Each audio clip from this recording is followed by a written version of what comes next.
Hey everyone, welcome back to the channel, and if you're new, welcome. My name is Adelina and I make videos about living in this tiny house on wheels, living a tiny lifestyle and a more intentional life. Well, it's time to tackle one of the projects that I've been wanting to do for a while, and that is replacing the silicone caulking around my tub surround. For some reason it is discoloring. There's not a ton of silicone on here. So what I'm going to do is I'm going to remove what's there as much as possible, give it a good clean, and then re-silicone it to make sure that it's nice and watertight. Well, that's how it started, this whole project that has lasted several weeks. When I got into the tub to start removing the silicone, this is what I heard. Houston, we have a problem. I was going to start doing the silicone caulking replacement, and I stepped into the tub, and this is what I hear.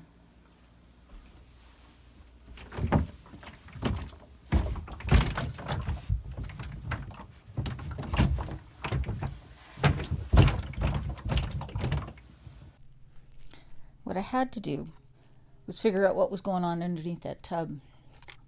And because they had glued this fiberglass panel onto the front skirting, I couldn't just unscrew the screws that were holding the plywood on there onto the frame. I didn't know what the frame looked like underneath, so I just did some measuring to be sure I wasn't hitting any of the framing pieces, and then I decided I'd have to cut a hole to see what was going on in there. I was concerned that water was actually under the tub, but then why wasn't it leaking out? I didn't know. I've never seen one of these RV tubs in real life before, so this is me cutting that hole so that I can see what's going on in there. Here. Okay. Underneath. Oh yeah. And I can feel it with my finger. And that's where you think he tightened it too much. If I can get it into focus. See the indentation? Yeah. And it started to leak, and it comes back through there. And it started to leak in the wall. And then slowly dribbled down and filled up that void. Yeah. So what I'll do, this is a different type of style.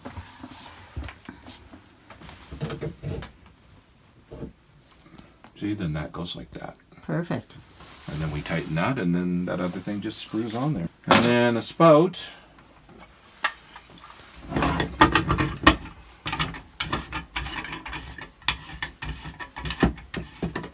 And that's how you get it to run. Okay. Awesome. Perfect. So that was a concern, because obviously that is not the sound you want to hear, and I was worried about water leaking into the house. There has not been any water that's leaked onto the floor, underneath the tub, anywhere. So I was pretty confident that the water wasn't in the house itself, that it was stuck in between these two layers. I wasn't sure about how this system worked, but I could feel that there was flexible bottom of the tub and then something hard underneath. Not a whole lot of space in between the two. I don't know, half an inch, 3/4 of an inch. I doubt if it would be an inch. So I contacted my builder, talked to the service fellow there, and was able to get the model number and the information for the manufacturer. Now, I've been in the house 2.5 years. The warranty for the house is 2 years. So I called the manufacturer of the tub and talked to one of their service guys who had never heard of this problem, which surprises me. And I could not believe that there wasn't something online for this as well. I have done hours of searching online, and I cannot find any information on water getting in between the two layers of an RV tub. So it was very frustrating.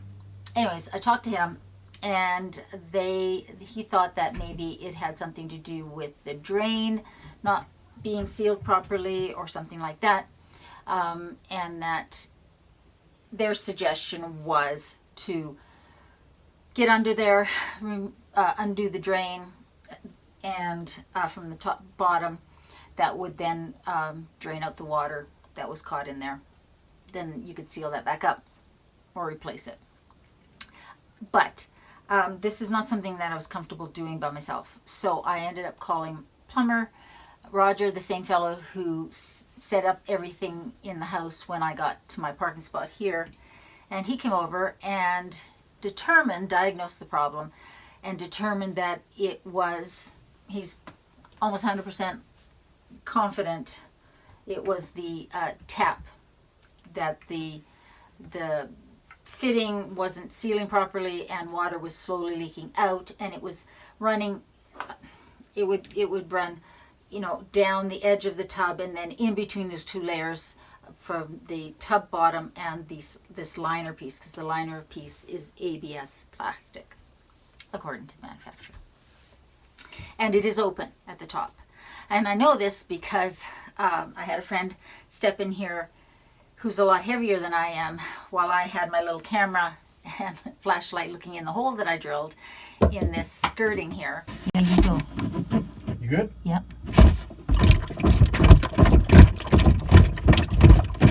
See it? Yes. Perfect. Okay, here we go. Perfect. Awesome. Okay. And I could see when he stepped around heavily that the water was coming up and overflowing over that edge of that liner piece that comes up. I was confident that the water was just in there, and I was certainly worried about adding any more water. So I haven't been using my shower for 3 days and showering at a friend's. So now that Roger is pretty confident that the water was coming in through here and he's replaced this, I still need to get that water out. And so one way or another, I have to cut this opening. Right now, I've just cut this 2-inch hole with a drill bit so that I could see under there at what was potentially happening. I know where the framing of this inside is. Unfortunately, the builder glued this acrylic cover to the plywood underneath, which is really unfortunate, because if they hadn't, if they just tacked it in or something like that, I could pull it off and then unscrew the plywood, which would be really handy. But I can't do that because this is glued on. So what I'm going to do is cut. I've felt around with a flexible thing, so I know where the framing is on all the sides. I've also got a picture of it when it was just sort of framed in. The tub was just set in there. So I know that there's a cross member here, and there's a double layer on the bottom, a layer on top of the framing. So I'm going to cut this out. I'm going to go get a wood bit for my jigsaw, because right now I'll just have the metal bits because I've been using it to cut holes in my van. And I'm going to cut that, and then I have to tackle getting the water out of there. There's probably not a ton of water because that gap in there is pretty narrow. It just, it's the length of the tub, but it's pretty narrow. I have to get the water out. That is an absolute must. And then I'm going to let it dry out as much as possible, because what's not an option is leaving the water in. Even though I'm pretty confident we've solved where the water was getting in, dripping. I can't leave the water sitting there. That's just not an option. It sounds horrible. I just worry about mold building up, that sort of stuff. So I have to take care of that. And I'm going to do that tonight. So right now I'm off to get a wood jigsaw blade so that I can cut this and see what we're working with.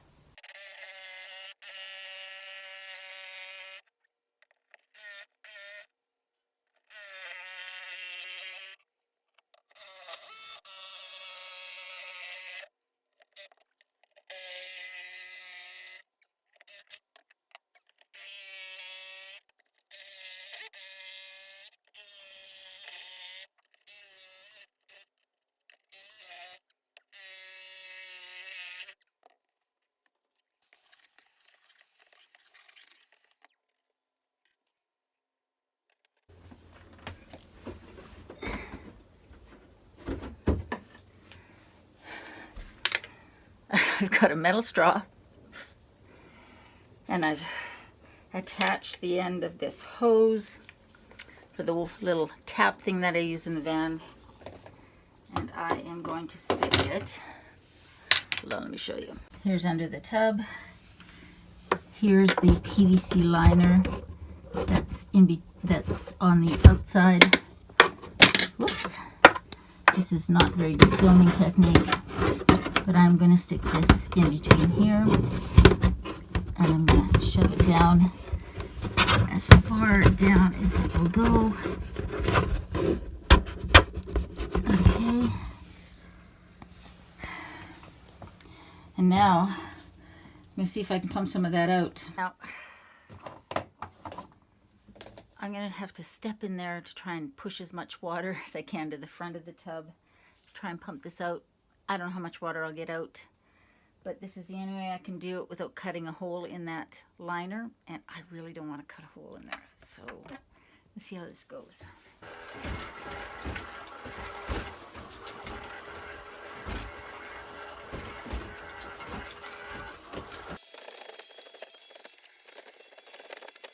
I think I'll cut this tube a little shorter.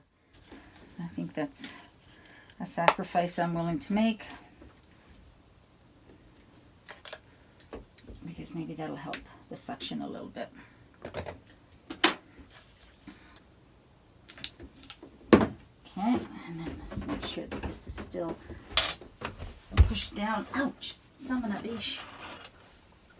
Ouch! That's not what I used to say.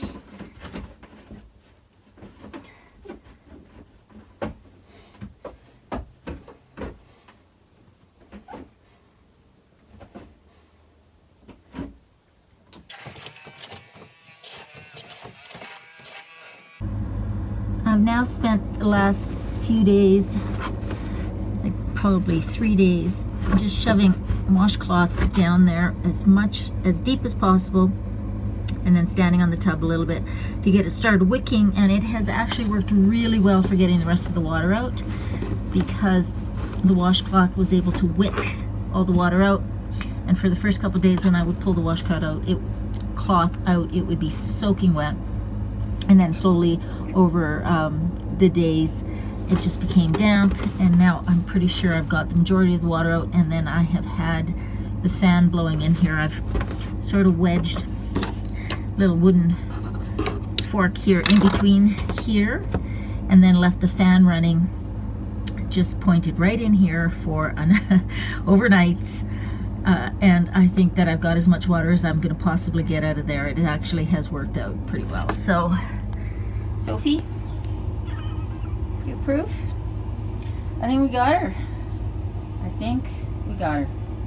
Right, kitty? Sophie approves. She's my foreman. My foreperson. Yes.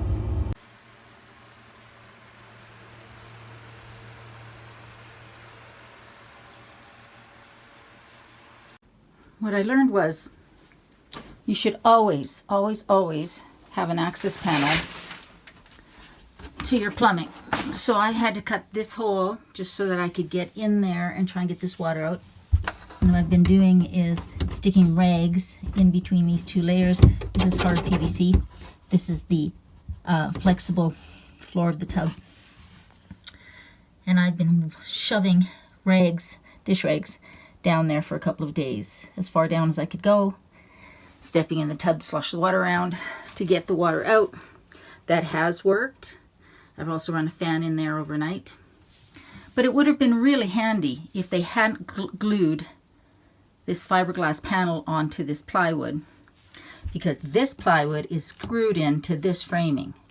If I could have gotten this off, then I could have unscrewed that and had great access in there. But I couldn't do that because the plumber who installed this glued this on.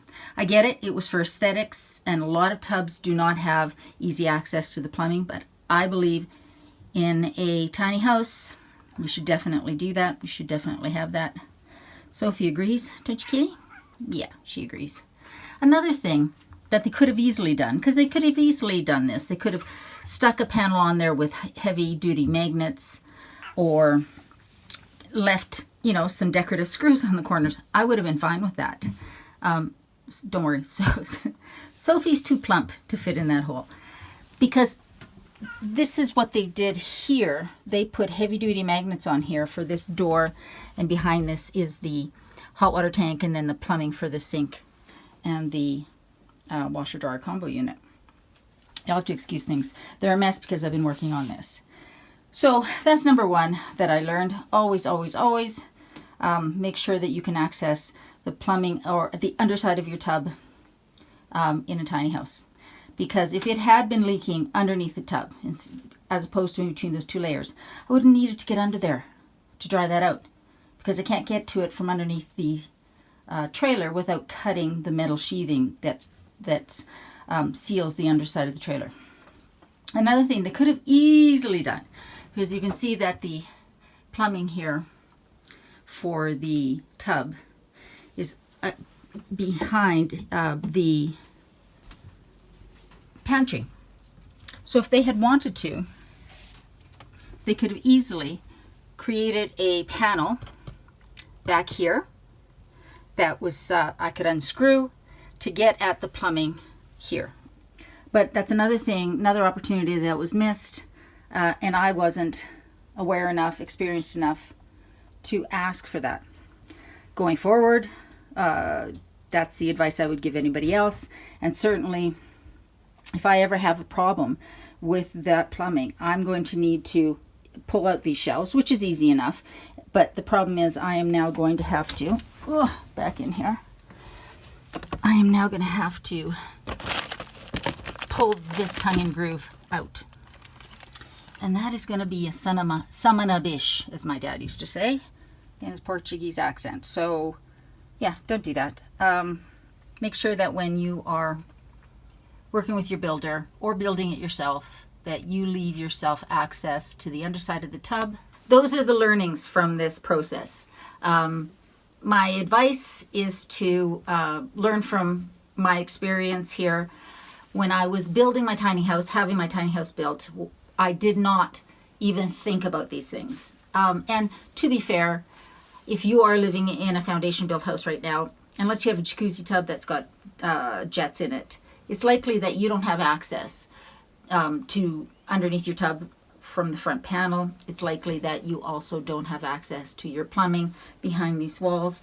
Often those are sealed up because the piping in there is glued together, and usually if you're going to access it, you're going to have to come in from your basement or underneath or tear something out. So it's not that that's uncommon to install the tub surround and shower enclosure and all of that.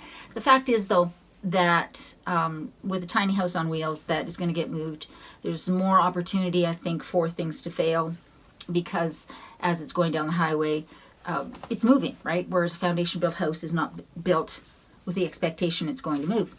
So I think it's probably best to ask for that to be put in, to put it in yourself if you are building your own house. I wish I had that knowledge, experience, had seen somebody else make a video about something like this in a tiny house, so I could have asked for that. So that's my advice to you. Make sure that you can access under your tub. Make sure that you can access your plumbing so that you're thinking about the future and any repairs, any situations like mine, freak situations really, that could happen. I was very lucky because I didn't have water in the house. Like it slowly seeped down in between those two layers of the tub.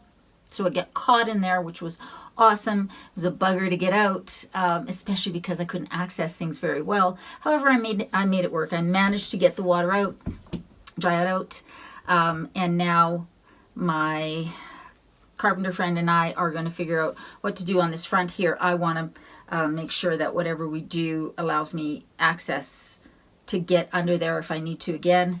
But right now I've just cut a very small hole, so I don't know what that entails. And I really, really, really, really wish they hadn't glued that acrylic panel onto that plywood, because that really makes makes it more challenging to figure it out. But we'll figure it out. It's not the end of the world. The fact is, this whole thing, while annoying and time consuming, was a good learning experience and not a big deal. Because I didn't have water damage, I didn't have water leaking under the floor, any of that. It was an inconvenience, not a big deal, which is luckily the way most things are when it comes to the house, home maintenance, things like that. Most things just end up being an annoyance and a learning experience. But I think I'm done learning for this year, so no more learning experiences. But the good news is, I did caulk the tub. There's the story, a very long story, but I thought it was useful for you guys to hear it.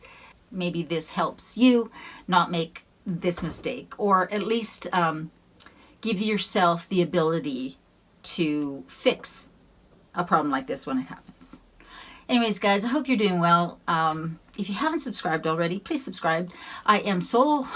I'm this close to 30,000 subscribers, and it's not about the subscribers. You guys know I love making these videos and I love having this community, but I kind of set myself the goal for 2021 to reach 30,000 subscribers, and I'm so close. If I don't, no big deal. But if you haven't subscribed and you like the videos and you take some value, you take anything of value away from these videos, go ahead and subscribe. Click the little bell notification, because apparently that's important.